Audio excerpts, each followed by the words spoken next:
এই রান্নার স্বাদ একবার পেলে কিন্তু বারবার খেতে ইচ্ছা করে। আজকে কিন্তু আম্মু ইলিশ দিয়ে ওল রান্না করছিল। বরাবরই কিন্তু আমরা বাঙালিরা ইলিশ দিয়ে ওল রান্না খেতে অনেক বেশি পছন্দ করি।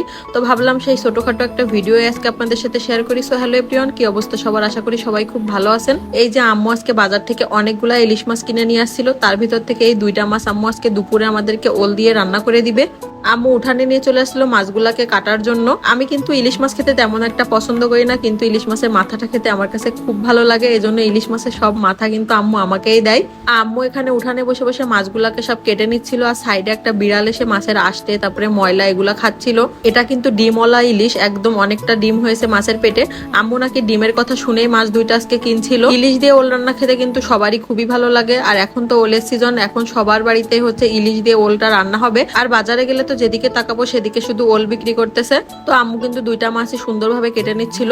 আমার তো দেখে খুবই লোভ লাগছিল যে কখন রান্না হবে আর কখন খাবো। দেখেন আম্মু বাজার থেকে আজকে এতগুলা ইলিশ মাছ কিনে নিয়ে আসছে, আর সাথে হচ্ছে এই ওলের টুকরাটা কিনে নিয়ে আসছিল। আম্মু বলছিল যে এটা নাকি অনেক বড় ওল ছিল, তো সেখান থেকে একটা টুকরা আম্মু আমাদের জন্য কিনে নিয়ে আসছে। তো এই এত বড় ওলটাকে এখন আম্মু ছোট ছোট করে টুকরা করে কেটে নিবে, তারপরে কিন্তু এটা রান্না হবে। তো রান্নার সব প্রসেসিং তো আপনাদের সাথে আজকে শেয়ার করবো যে আম্মু এটা কিভাবে রান্না করলো। প্রথমে কিন্তু আম্মু ইলিশ মাছটাকে জাল করে নিচ্ছিল। আসলে এই ইলিশ মাছটা কিন্তু জাল না করলে খেতে একদমই ভালো লাগে না। আম্মু এর ভিতর পেঁয়াজ রসুন আর কাঁচামরিচ বাটা, তেল, হলুদ, লবণ সবকিছু একসাথে দিয়েই কিন্তু সুন্দর করে মাছটাকে জাল করে নিবে। এই মাছটাকে এমন ভাবে পানি শুকিয়ে জাল করতে হয়, তাহলে খেতে বেশি মজা লাগে। তো তারপরে ইলিশ মাছের জাল করা কড়াইতেই কিন্তু আম্মু ওলগুলো দিয়ে দিচ্ছিল অল্প একটু পানি দিয়ে। অনেকে দেখি যে ওলটা আগে থেকে সেদ্ধ করে নেয়, কিন্তু আমার আম্মু হচ্ছে একবারে ওলটা দিয়ে রান্না করে। তো তারপরে একে একে যা যা দেওয়া প্রয়োজন, লবণ, হলুদ, তেল সবকিছু দিয়ে দিচ্ছিল। তারপর কিছুক্ষণ রান্না করার পর এটাতে যখন এরকম একটু অল্প অল্প বলক চলে আসে, তখন আম্মু এখানে কাঁচামরিচ আর রসুন বাটা দিয়ে দিচ্ছিল।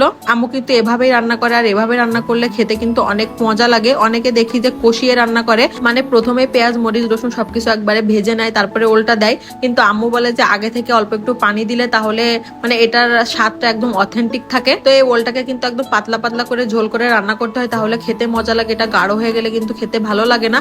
এদিকে আম্মু দেখি যে একটু জিরাও ভেজে রেখেছিল এটার লাস্টে দেওয়ার জন্য। তো ওলটাকে ঢাকা দিয়ে কিছুক্ষণ রান্না করে নেওয়ার পরে একদম নামানোর কিছুক্ষণ আগে আম্মু এখানে পেঁয়াজ বাটাটা দিয়ে দিচ্ছিল। পেঁয়াজের সাথে ছিল হচ্ছে দারুচিনি, এলাচ আর জিরা। তো দেওয়ার পরপরই আম্মু হচ্ছে ইলিশ মাছগুলো সব দিয়ে দিচ্ছিল। আম্মু বলে যে তরকারি নামানোর 2-5 মিনিট আগে ইলিশ মাছটা দিলে তাহলে স্বাদটা অনেক ভালো পাওয়া যায়, মানে ফ্লেভারটা ভালো আসে। আর এই ওলটাকে কিন্তু এভাবে ঝোল ঝোল করে নামাবে আম্মু, কারণ ওলে কিন্তু অনেকটা পরিমাণ তরকারি ঝোল টেনে নেয়। আর ওলে নাকি পাতলা ঝোল না হলে খেতে একদমই ভালো লাগে না।